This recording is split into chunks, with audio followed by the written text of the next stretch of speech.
Paano kaya ito? Mag New Year na, wala pa rin akong pera.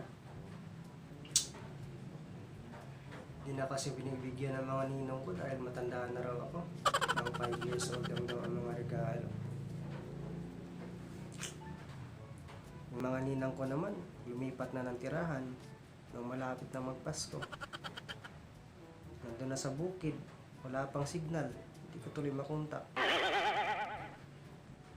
Yan dami kong bayarin.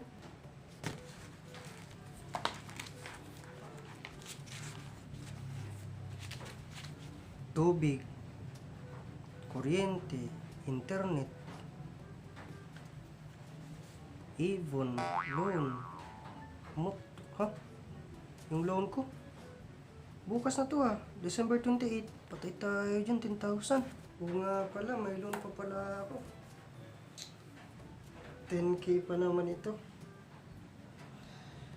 Kung benta ko naman tong pusa namin, walang bibili dahil nakakainis ang mukha. Kung yung manok naman, hindi rin may bibenta.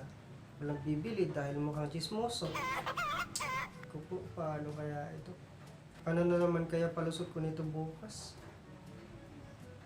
Ang gagawin ko?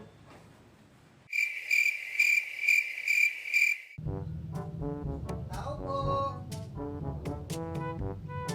Tao po! Tao po! Hala, andyan na yung maniningil loan ko. Kala ko totoo yung tumaya ko ng 10K. Panaginip lang pala yun. Alam ko na. Tao po! Magpapalusot na lang ako.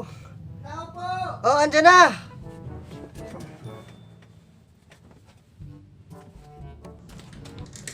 Sir, good morning po. Good morning.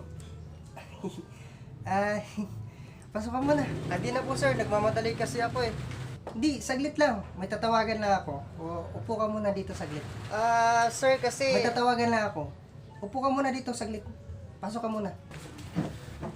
Sir, ano lang naman kasi... Sadali lang sir sadali lang po. Tatawagan lang ako.